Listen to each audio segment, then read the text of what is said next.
Nous sommes le 12 septembre 1967, il est 8 heures à Papeete, et une fois de plus, le Doudard de Lagrée est le premier à quitter son ponton de Faréouté pour rallier le point le plus éloigné du dispositif de surveillance météorologique, c'est-à-dire le poste numéro 1, toujours situé par 21 degrés sud et par 130 degrés ouest. Nous atteignons notre lieu de travail le 15 septembre 1967, alors que l'aviso-escorteur amiral Scharner, parti plus tard, rejoint lui aussi le sien. Commencent ensuite les lâchers simultanés de ballons-sondes et notre installation dans une routine qui doit s'exercer sur les 3 semaines à venir. 19 septembre 1967. L'amiral Scharner n'assure plus ses sondages suite à une indisponibilité pour avarie grave sur son radar de poursuite. Cet équipement, un DRBC-31, normalement destiné à la conduite de tir de l'artillerie de 100 mm, est utilisé dans les missions météorologiques pour suivre les ballons-sondes. L'une des stations d'observation de la couverture étant défaillante, les prévisions perdent une part de leur fiabilité. Par conséquent, la mission est interrompue pour tous et nous recevons l'ordre de nous placer en attente sur l'atoll de Hao. L'escale sera de courte durée. Nous séjournons dans le lagon de 7 h à 14 h le 20 septembre 1967, puis nous reprenons la mer en direction du poste 1. Tous de retour sur zone pour nous dans la nuit du 21 septembre 1967, la mission continue et se déroule sans incident, jusqu'à son terme le 6 octobre 1967 à 4 h. En bon dernier, le Doudard de Lagrée retrouve alors son ponton à Tahiti le 8 octobre 1967 à 8 h. Il ne nous reste que quelques jours pour préparer le transit vers Madagascar. Un nouveau passage sur dock flottant est nécessaire. Il nous faut charger des vivres pour la traversée, soigner l'aspect du bâtiment pour les escales à venir, et puis penser à faire nos adieux à terre. Adieu définitif pour ceux qui seront rapatriés vers la métropole à partir de Diego Suarez, ou simple au revoir pour une poignée de volontaires qui, comme moi, ont obtenu une prolongation de 6 mois d'affectation à bord. Ce sera fait pour ma part autour d'un dernier verre entre copains, pris à bord, ou au yacht club, au foyer de l'unité marine, au Taoné, ou encore lors d'un dernier repas en ville, en évoquant les départs anticipés des quartiers maîtres et de quelques autres, car pour faire l'économie d'un retour en avion, ils ont été placés en surnombre sur l'aviso-escorteur enseigne de Vaisson-Henri, déjà en route vers la France. Le 14 octobre 1967 n'est pas un beau jour pour moi. Quand à 10 h, nous laissons sur le quai copains, amis et badauds, j'ai le cœur serré. Des colliers de fleurs sont jetés à la mer, comme le veut la tradition, alors que les musiciens et les danseurs terminent leurs prestations. Le Doudard de Lagrée y va de sa sirène et de son sifflet pour répondre aux bras qui s'agitent encore, là-bas, à terre, déjà si loin. Nous naviguons par tiers dédoublés depuis quelques jours, puis au sud de l'archipel des Tonga, nous passons en veille renforcée aux centrales opérations et en passerelle. Il y aurait dans cette zone d'activité volcanique des récifs affleurants non signalés. Un veilleur optique est même placé à l'étrave avec pour mission de signaler par téléphone autogénérateur toute anomalie relevée en surface, comme des remous, de l'écume et bien sûr des cailloux émergents. Dans ces parages, le 16 octobre 1967 à minuit, nous franchissons le méridien du changement de date, de sorte que, à cet instant, nous passons du 16 au 18 octobre 1967, sans connaître le 17. Contrairement à Phileas Fogg, qui voyageait vers l'Est, nous perdons un jour. Nous sommes au matin du 21 octobre 1967.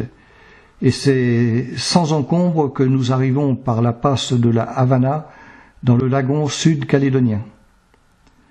Cet endroit est très beau. Je suis étonné par ces pins longilignes qui colonisent la terre. Arrivés près de Nouméa, nous nous dirigeons vers l'appontement pétrolier situé à l'écart de la ville. Durant le poste de manœuvre, l'un des brins d'acier d'une haussière en mixte s'enfonce profondément dans un doigt de ma main, après avoir traversé l'épais gant de protection que je portais.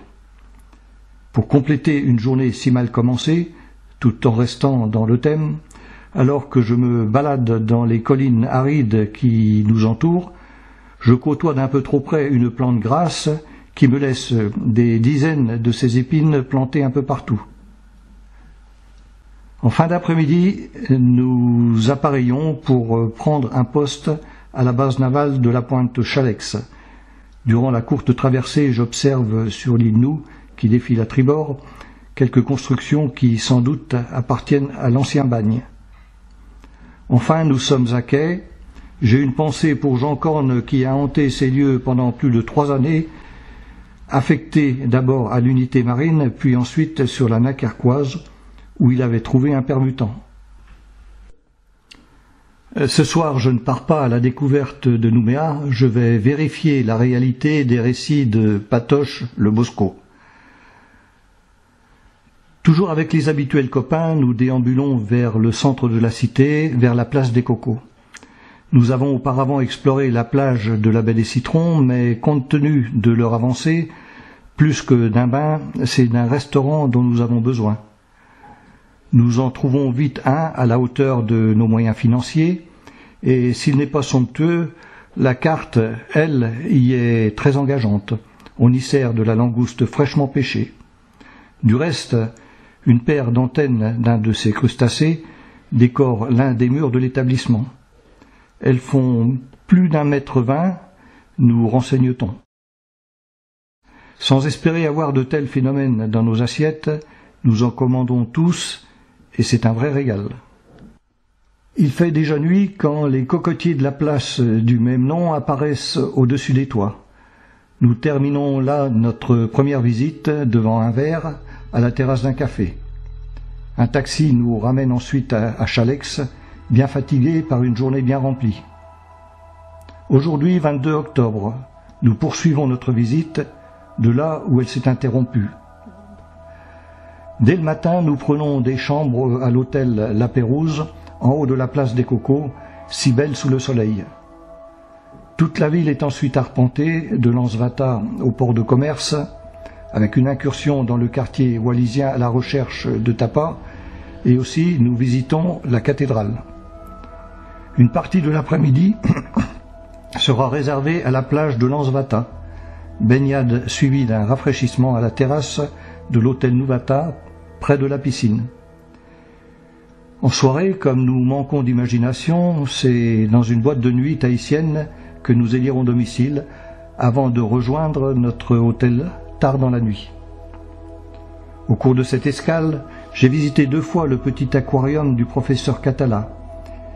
Il est à la hauteur de sa réputation, c'est-à-dire très beau et tout aussi intéressant. Sa particularité réside dans la présentation des coraux du lagon qui, soumis à un éclairage ultraviolet, font apparaître en surbrillance les parties vivantes du corail, alors que le minéral qui les abrite reste, lui, dans la pénombre de la galerie. Une merveille que je montrerai plus tard chez moi, car je fais l'acquisition d'une série de diapositives réalisées ici par le professeur lui-même. Ce séjour sur le caillou m'enchante. Nouméa ressemble à une petite ville du sud de la France. Il y a tout ici, ou presque, et c'est bien agréable de se sentir un peu comme en métropole. Tant pis pour l'exotisme, je n'en ai pas manqué ces derniers temps. Il est là aussi, bien sûr, mais il attend aux portes de la ville. Le 24 octobre, un photographe de la base réalise la traditionnelle photo de famille de l'équipage qui, de la plage avant à la mâture, occupe alors toutes les superstructures du bâtiment. Les détecteurs, hélas, sont placés bien loin de l'objectif. Je suis au dernier rang, le 3e à tribord. J'apparais donc à gauche sur l'image. Qu'importe, ce sera un beau souvenir. Le 25 octobre 1967, il faut quitter la Nouvelle-Calédonie. C'est à peine si j'ai eu le temps d'envoyer les cartes postales promises et je n'ai pris que quelques photos. Je reviendrai, c'est prévu et j'en suis très heureux.